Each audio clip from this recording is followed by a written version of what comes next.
अस्सलामुअलैकुम वरहमतुल्लाहि वबरकातुहू। आज की तख्ती में हम तमाम हरूफ की तफसील पढ़ेंगे, ठीक है। क्योंकि पिछली क्लास में हमने सिर्फ वर्ड्स की अदायगी पढ़ी थी और इसमें हम तफसील पढ़ेंगे और आपको पिक्चर इसीलिए शो ऑफ करवाई गई है ताकि आपको समझ आए कि ये वर्ड्स कैसे कैसे अदा होंगे और ज़बान हमारी कहाँ कहाँ लगती है, तो हमारे ये वर्ड्स आसानी से निकलेंगे इंशाअल्लाह अज़ीज़। तो चलें आज की तख्ती का आगाज़ करते हैं।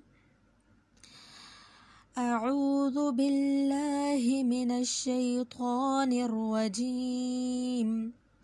खैरुकुम मन तअल्लमल कुरआन व अल्लमह। तुम में से बेहतरीन शख्स वो है जो कुरान सीखे और सिखाए, ठीक है। तो आज पहला मखरिज है, मखरिज में वर्ड्स के निकलने की आवाज़ या जगह, ठीक है। तो सबसे पहले है अलिफ वाव और या, ठीक है। अलिफ वाव और या ये तीनों हरूफ जौफ़े दहान से अदा होते हैं। देखिए पिक्चर उन्होंने दिया, जौफ़े दहान में मुंह का खला, मुंह का खाली हिस्से से अलिफ वाव और या अदा होते हैं। अलिफ वाव या, अलिफ वाव या, ठीक है। फिर दूसरा है इनको कहते हैं हरूफ हलक़ी क्योंकि ये हलक से अदा होते हैं। सबसे पहले है हमज़ा हा, आइन हा, गौइन खौ। अब हमज़ा हा, अब देखें ये एक पिक्चर बनाई गई है और इसमें देखिए आप क्लियर नज़र आएगा आपको कि ये जो पिक्चर में उन्होंने हमज़ा हा लिखा है, हमज़ा हा को हलक के आखिरी हिस्से से अदा करते हैं। आइन हा हलक के मिड हिस्से से, मतलब मिड पार्ट दरमियानी हिस्से से, और गौइन खा बिल्कुल हलक के शुरू हिस्से से अदा होगा, ठीक है। तो ये देखें हमज़ा हा, हमज़ा, इसको ज़रा ऐसे पढ़ना है कि आवाज़ थोड़ी ऐसे आए, हमज़ा हा, ठीक है। बिल्कुल क्लियर आवाज़ है, आप फील करेंगे तो आपके थ्रोट पर आवाज़ टच होगी, ठीक है। हमज़ा हा, ठीक है। फिर है इसको अरबिक में कहते हैं अक्सा हलक, ठीक है, और आप इसको ऐसे कहते हैं उर्दू में हलक का आखिरी हिस्सा। फिर है आइन हा, आइन हा, ये थोड़ा कॉम्प्लिकेटेड है।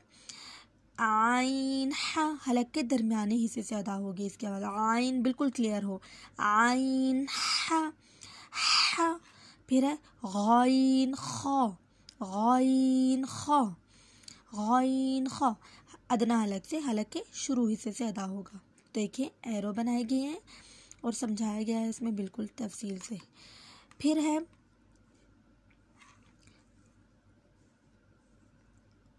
कौफ, कौफ, ज़बान की जड़ और लहात। अब लहात क्या होता है, देखिए जब हम अपना मुंह खोलते हैं ना तो बिल्कुल ये यहाँ पर एक जैसे ही हम अपना कभी मुंह खोलते हैं मिरर के में तो हमें नज़र आता है कि हमारे मुंह में एक छोटी सी एक ज़बान सी लटक रही होती है, जिसको बाज़ लोग छोटी ज़बान भी कहते हैं और बाज़ इसको कहते हैं कि ये क्या है, मीट है, ठीक है ना, मतलब पीस ऑफ द मीट है, गोश्त का छोटा सा हिस्सा है। तो अरबिक में इसको कहते हैं लहात।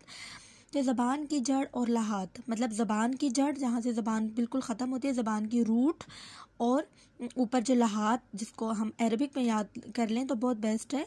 ज़बान की जड़ और लहात, लहात आपस में टकराएंगे या आपस में मिलेंगे तो ये कौ कौ कौ की साउंड निकलेगी, कौफ। तो ये क्या है, कौफ, कौफ। फिर है कैफ। अब देखें उसी जगह से हटकर, अब देखिए कौफ और कैफ दोनों सेम हैं, बट ये कौफ हैवी लेटर में आता है, ये मोटा कौफ है, और ये बारीक कैफ है, ठीक है। बाद लोग इसको कैफ पढ़ते हैं तो ये कैफ नहीं होता, बस ये काफ होता है। थोड़ा सा उन्होंने कहा है कि उसी जगह से अदा होगा लेकिन थोड़ा सा हटकर, मतलब ये तो बहुत हैवी हो जाएगा कौ कौ, जब हम ज़बान की जड़ और लहात को बहुत ज़्यादा मतलब टच करेंगे तो ये कौफ की साउंड आ गई। और उन्होंने कहा कि यहाँ पर कौफ के मखरज से ज़रा नीचे मुंह की जानिब ज़बान की जड़ के करीब और इसके मुकाबिल तालु से अदा होगा, कि मतलब थोड़ा सा अपोजिट कर लें, ठीक है, थोड़ा सा अपोजिट कर लेंगे तो ये कैफ, काफ अदा होगा, काफ, ठीक है। फिर है दौद, दौद। अब देखिए ज़बान का हाफा, हाफा क्या होता है, ये देखें ये ज़बान का मोटा हिस्सा, ठीक है, ज़बान का मोटा हिस्सा इसको कहते हैं हाफा, ठीक है, ये वाला, ये ज़बान का हाफा जब दाएं या दाएं या बाएं जानिब या बैक वक्त दोनों जानिब ऊपर वाली 5 दाढ़ों से मिले तो यह हर्फ अदा होता है। अब यहाँ पर ये कहा गया कि ज़बान का हाफा ये है, ये देखें ज़बान का हाफा दाएं जाने वाली 5 दाढ़ें, ये देखें इन्होंने एरोस दिए हुए हैं, ठीक है। ये देखें ज़बान का हाफा जब 5 दाढ़ों से लगे, देखें 1 2 3 4 एंड 5 दाढ़ों से, ठीक है। दाएं जानिब इस तरफ से या इस तरफ से, अब देखें दूसरी पिक्चर में देखें आप, बिल्कुल क्लियर नज़र आएगा आपको।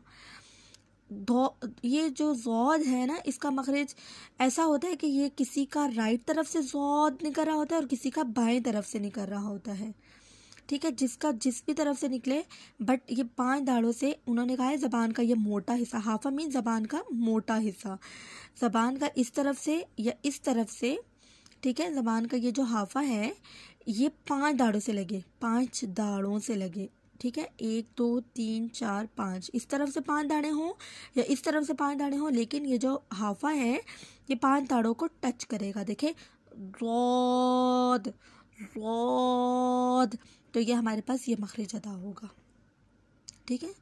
अब देखें यहाँ पर पिक्चर उन्होंने कैसे दी हुई है कि यहाँ पर इसे राइट तरफ बनाया हुआ है और यहाँ इस तरफ से लेफ़्ट तरफ बनाया हुआ है, ठीक है। और फिर इसमें हमें बिल्कुल क्लियर बता दिया, या इस तरफ से ज़ौद निकालें या इस तरफ से ज़ौद निकालें, तो इसका मखरज क्या है, ज़बान का हाफा जब ऊपर की 5 दाढ़ों से लगे, मतलब दाएं जानिब की 5 दाढ़ों से या फिर बाएं जानिब, मतलब दाएं तरफ और बाएं तरफ की 5 दाढ़ों से लगे, तो हमारे पास ज़ौद अदा होगा। अब देखिए ज़ौद, ठीक है। तो ये अभी आपने खुद एनालाइज करना है कि आपका ज़ौद कौन सी तरफ से अदा हो रहा है, राइट तरफ से या लेफ़्ट तरफ से, ठीक है। तो इसकी अच्छे से प्रैक्टिस कीजिए। आपके लिए ये पिक्चर इसीलिए रखी गई है ताकि आप इसका स्क्रीनशॉट भी ले सकें और इसकी अच्छे से तैयारी कर सकें, और मेन मकसद है आपको समझाना, और अल्लाह पाक आपके लिए कुरान पढ़ना आसान करें और कुरान की राहें हम सब के लिए खोलें। तो आज के लिए इतना ही बहुत, फिर इंशाल्लाह आगे हम तफसील से कल की क्लास में पढ़ेंगे। जज़ाकुमुल्लाहु खैरन कसीरा व अजरन अज़ीमा। अस्सलामु अलैकुम व रहमतुल्लाहि व बरकातुहू।